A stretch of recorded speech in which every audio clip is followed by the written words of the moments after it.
बिस्मिल्लाहिर्रहमानिर्रहीम। अस्सलाम वालेकुम सेकंड ईयर स्टूडेंट्स, आज हम तश्कील पाकिस्तान का दूसरा लेक्चर शुरू करते हैं। पहले लेक्चर में मैंने आपको मुसन्निफ़ और सबक का तारुफ़ करवाया था। आज हम सबक के ख़ुलासे या अहम नकात का मुतालिया करते हैं। तो स्टूडेंट्स, मैंने आप लोगों की आसानी के लिए इस सबक के ख़ुलासे को हेडिंग्स में तकसीम कर दिया है ताकि आपको इस सबक को समझने में आसानी हो। मगर इसका ये मतलब हरगिज़ नहीं कि आप ख़ुलासा हेडिंग्स के साथ लिखेंगे, क्योंकि पेपर के पॉइंट ऑफ व्यू से ये बात मुनासिब नहीं। हेडिंग्स का इस्तेमाल सिर्फ इसलिए किया जाएगा कि आपको अहम नकात ज़हन नशीन करने में आसानी हो जाए। सेकेंड ईयर मुसलमानों का जो ज़वाल है वो तब शुरू हुआ जब औरंगज़ेब आलमगीर 1707 में फ़ौत हो गए। तो उनके बाद हिंदुस्तान में जो मुसलमानों की हुकूमत है वो 150 साल तक कायम रही। लेकिन हकीकत ये थी कि मुसलमान हुक्मरान अपनी ताकत और असर व रसूख 18वीं सदी के वस्त तक बिल्कुल ख़त्म कर चुके थे, और जब 19वीं सदी का आगाज़ हुआ तो साथ ही मुसलमानों का सियासी ज़वाल या सियासी तनज़्ज़ुली भी शुरू हो गई। यानी जो मुसलमान हैं वो सियासी, समाजी, मजहबी, तालीमी, मुआशरती हर लिहाज से एक पसमानदा कौम बन चुके थे। फिर इन हालात में शाह वलीउल्लाह और शाह अब्दुल अज़ीज़ जैसे रहनुमा हमारे सामने आए और उन्होंने मुसलमानों की इस्लाह की। अब शाह वलीउल्लाह और शाह अब्दुल अज़ीज़ कौन थे? तो शाह वलीउल्लाह का पहले लेक्चर में भी ज़िक्र हो चुका है। यानी शाह वलीउल्लाह मशहूर आलिम दीन थे। उन्होंने सारी ज़िंदगी कुरानी उलूम की अशात में सर्फ कर दी। फिर मुसलमानों की सियासी लिहाज से उन्होंने अजीम खिदमत सर अंजाम दी और कुरान पाक का फ़ारसी ज़ुबान में तर्जुमा भी करवाया। तो अब शाह अब्दुल अज़ीज़ की बात करते हैं। तो शाह अब्दुल अज़ीज़ जो थे वो शाह वलीउल्लाह के बेटे थे और उन्होंने अपने वालिद की वफ़ात के बाद उनके मिशन को या मकसद को आगे बढ़ाया और सबसे पहले उन्होंने ही अंग्रेज़ी ज़ुबान पढ़ने का फ़तवा भी जारी किया था। हाँ, फिर इन शख्सियात के बाद इसी दौर में ही यानी 1816 से लेकर 1831 तक सैयद अहमद बरेलवी जो हैं वो सामने आते हैं। उन्होंने मुसलमानों की मजहबी और सियासी इस्लाह की और उन्होंने सिखों के ख़िलाफ़ जहाद किया और 7,000 मुजाहिदीन के साथ मिलकर उन्होंने सिखों को पेशावर के करीब शिकस्त दी थी और एक मज़बूत निज़ाम हुकूमत कायम किया था। मगर बाज़ ऐसे सरदार थे जो कि गद्दारी पर उतर आए। उन्होंने गद्दारी की और उनकी गद्दारी की वजह से सैयद अहमद बरेलवी जो थे उनको शिकस्त हुई और वो आखिरकार बालाकोट के मुकाम पर शहीद हो गए। बालाकोट का मैं सेकंड ईयर आपको बता दूं कि बालाकोट वादिये कागान का एक पहाड़ी नुमा कस्बा है, यानी पहाड़ी नुमा इलाका, और यहाँ ही सैयद अहमद बरेलवी की कब्र है। लेकिन 1905 में एक बहुत ही हौलनाक ज़लज़ला आया था और ये शहर जो है वो बिल्कुल तबाह हो गया। फिर सेकंड ईयर इसके बाद 1857 की जंग आज़ादी सामने आ जाती है। तो इस जंग आज़ादी को गदर का नाम भी दिया जाता है। ख़ास तौर पर जो अंग्रेज़ थे वो इसे गदर कहते थे। इस जंग आज़ादी में मैंने आपको पहले भी बताया मुसलमानों को नाकामी हुई थी और इस नाकामी का नतीजा ये हुआ था कि अंग्रेज़ों ने मुसलमानों से खूब बदले लिए, यानी उनकी ज़मीनें और जायदादें ज़ब्त कर लीं, मुसलमानों से उनके ओहदे और नौकरियां छीन लीं और तालीमी लिहाज से मुसलमान बिल्कुल एक पसमानदा कौम बनकर रह गए।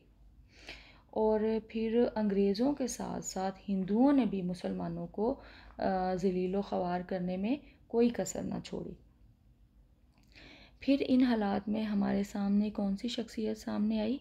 सर सैयद अहमद ख़ान। सर सैयद अहमद ख़ान जो हैं उन्होंने मुसलमानों को हौसला दिया, उन्हें वक्त के तकाज़ों का एहसास दिलाया और उन्होंने एक रिसाला जारी किया जिसका नाम था तहज़ीबुल इख़लाक़। तहज़ीबुल इख़लाक़ जो है वो सर सैयद अहमद ख़ान ने 1870 में जारी किया था और इस रिसाले का मकसद ये था कि मुसलमान जदीद अलूम सीखें, उनकी तालीमी हालत बेहतर हो ताकि मुसलमानों की जो ज़हनी और फ़िक्री दुनिया है उसमें इनकलाब पैदा हो और वो ज़माने के साथ साथ शाना बशाना चल सकें। फिर सर सैयद अहमद ख़ान ने मुसलमानों की तालीमी तरक्की के लिए एक और कदम उठाया, यानी अलीगढ़ कॉलेज कायम किया। अलीगढ़ कॉलेज की जो हिस्ट्री है वो ये है कि अलीगढ़ कॉलेज पहले स्कूल था जो कि 1875 में सर सैयद अहमद ख़ान ने कायम किया। फिर 1877 में 2 साल के बाद ये स्कूल जो है वो अलीगढ़ कॉलेज में तब्दील हो गया और फिर 1920 में यही अलीगढ़ कॉलेज जो है इसको यूनिवर्सिटी का दर्जा मिल गया। फिर इसी दौर में लाहौर में एक अंजुमन जो है वो कायम हुई जिसका नाम था अंजुमन हमायत इस्लाम और इसका दूसरा नाम है अंजुमन उर्दू पंजाब। ये जो अंजुमन है ये 1884 में कायम हुई लाहौर में और इस अंजुमन का मकसद भी मुसलमानों की तालीमी तरक्की था। इस अंजुमन ने बहुत से रिसाले और किताबें शाया की। फिर मुसलमान बच्चियों और बच्चों की जो मजहबी तालीम है उसका बंदोबस्त किया और साथ ही साथ जदीद तालीमी इदारे भी कायम किए। स्टूडेंट्स, अब आपने ये सुना कि सर सैयद अहमद ख़ान का जो रसाला है तहज़ीबुल इख़लाक़, फिर अंजुमन उर्दू पंजाब और फिर अलीगढ़ का जो मकसद है वो सिर्फ़ और सिर्फ मुसलमानों को पस्ती और ज़िल्लत से निकालना था और किस तरह? तालीम के ज़रिए, तालीम को फ़रोग़ देकर। सेकंड ईयर फिर उसके बाद ये तमाम हालात जो चल रहे थे उनमें सर सैयद अहमद ख़ान ने मज़ीद जो ख़िदमत सर अंजाम दी वो कुछ यूँ है कि उन्होंने ये महसूस किया कि जो हिंदू और वो मुसलमान है वो कभी भी एक साथ नहीं चल सकते, कभी भी एक छत के नीचे नहीं रह सकते। इसलिए मुसलमानों को अपने लिए अलग जो वतन है उसका मुतालबा करना चाहिए। फिर इसके बाद 1885 में इंडियन नेशनल कांग्रेस वजूद में आई। इंडियन नेशनल कांग्रेस जो थी वो हिंदुओं की एक सियासी जमात थी, जैसा कि मुसलमानों की सियासी जमात मुस्लिम लीग थी जो कि 1906 में कायम हुई। अगरचे ये जो जमात है यानी इंडियन नेशनल कांग्रेस, इसका दावा तो ये था कि बर्र-ए-सग़ीर में तमाम लोगों की एक नुमाइंदा जमात है, मगर इसका तर्ज़ अमल कुछ ऐसा नहीं था क्योंकि ये सिर्फ़ हिंदुओं की सियासी जमात बनकर रह गई थी और यही वजह थी कि सर सैयद अहमद ख़ान ने मुसलमानों को इस जमात में शामिल होने से मना कर दिया। फिर एक और हिंदुओं की साजिश सामने आ गई, यानी उर्दू हिंदी ज़बान का झगड़ा। तो ये झगड़ा क्या था? ये इस झगड़े की नौयत ये थी कि 1867 यानी कि 1867 में हिंदुओं ने अंग्रेज़ों से ये मुतालबा किया कि उर्दू की जगह हिंदी ज़बान को राइज किया जाए, यानी उर्दू की जगह जो हिंदी ज़बान है उसको दफ्तरी ज़ुबान करार दिया जाए। हाँ, फिर सर सैयद अहमद ख़ान की एक और कोशिश हमारे सामने आ जाती है, वो ये असबाब बगावत हिंद के नाम से। तो असबाब बगावत हिंद क्या है? ये एक रिसाला था जो कि सर सैयद अहमद ख़ान ने जारी किया था।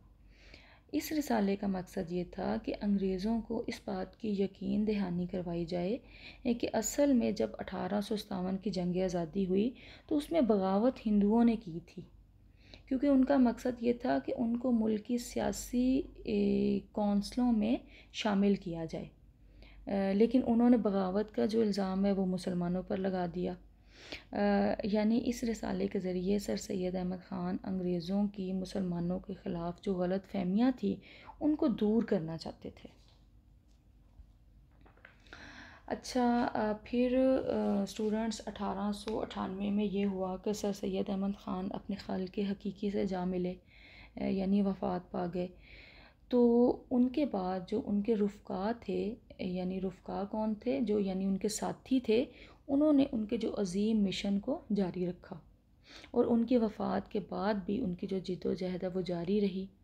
लेकिन तब तक ये था कि जो मुसलमान कौम है वो जाग चुकी थी, उनमें बेदारी पैदा हो चुकी थी।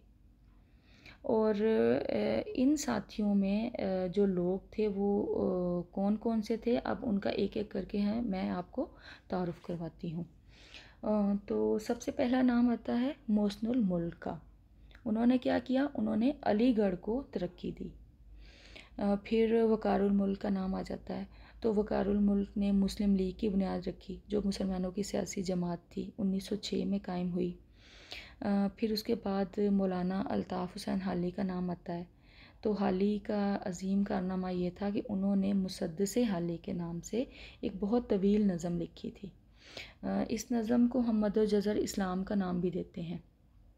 इस नज़म में हाली ने मुसलमानों को उनका जो अज़ीमुश्शान माज़ी है, जो खोया हुआ अज़ीमुश्शान माज़ी था, वो याद करवाया और उनके अंदर एक जोश और जज्बे की लहर पैदा की। फिर उसके बाद हाली के बाद शिबली नुमानी का नाम आ जाता है। शिबली नुमानी जो थे उन्होंने निदवातुल उलमा के नाम से एक इदारा कायम किया और ये इदारा 1898 में लखनऊ में उन्होंने कायम किया। ये जो इदारा था इसका मकसद ये था कि कदीम तर्ज़ के जो मदरसे हैं उनके नसाब में कमी बेशी करके जदीद अलूम को भी शामिल किया जाए, ताकि जो मुसलमान कौम है वो जदीद अलूम से भी वाकिफ़ हो सकें, क्योंकि वक्त का तकाज़ा भी यही था। फिर निदवातुल उलमा में, यानी जो निदवातुल उलमा है उसमें कदीम और मज़हबी तालीम के साथ साथ जदीद अलूम भी पढ़ाए गए। फिर उसके बाद अमीर अली का नाम आता है। तो उन्होंने बहुत सी अंग्रेज़ी किताबों के उर्दू तर्जमे किए ताकि मुसलमान वो पढ़ें, वो तालीमी मैदान में आगे बढ़ें। फिर उन्होंने बहुत सी अंग्रेज़ी तसानीफ़ जो हैं वो भी लिखी। उनका मकसद ये था कि इन किताबों के ज़रिए वो मग़रिब को इस्लाम की अहमियत और कदर व कीमत से वाकिफ़ करवा सकें। स्टूडेंट्स, फिर ये इसके बाद जो एक बहुत अज़ीम हस्ती हमारे सामने आती है वो कौन है, वो हमारे कौमी शायर मशरिक़ यानी इकबाल हैं। फिर इकबाल का इस्लामी फ़लसफ़ा हमारे सामने आ जाता है। तो इकबाल का फ़लसफ़ा क्या है, खुदी। और खुदी का क्या मतलब है इकबाल के मुताबिक, एहसास नफ्स या यकीन ज़ात। यानी इकबाल ये कहता है कि जब इंसान अपने आप को और अपने अंदर जो छुपी हुई सलाहियतें हैं उनको पहचान लेता है तो फिर वो खुदी के मुकाम पर पहुंच जाता है, क्योंकि अल्लाह ताला ने इंसान के अंदर बहुत सी छुपी हुई सलाहियतें रखी हैं और जब वो उनको पहचानता है और अपने आप को, अपनी ज़ात को पहचान लेता है तो फिर वो खुदी से उसकी शनासाई हो जाती है, वो खुदी से वाकिफ़ हो जाता है। तो खुदी के लिए इकबाल ने कुछ मराहल या कुछ जो मंज़िलें हैं वो बयान की हैं। तो यहाँ मैं आपको मुख्तसर सा ये खुदी के मुतालिक समझा रही हूँ। वैसे तो ये एक बहुत तवील चैप्टर है, तवील टॉपिक है, लेकिन यहाँ पे मैं आपको मुख्तसर सा इसका तारुफ़ करवा देती हूँ। हाँ, तो इकबाल ने जो खुदी की मंज़िलें बयान की हैं या खुदी के जो मराहल बयान किए हैं उनमें जो सबसे पहली मंजिल या मरहला है वो है अताअत इलाही।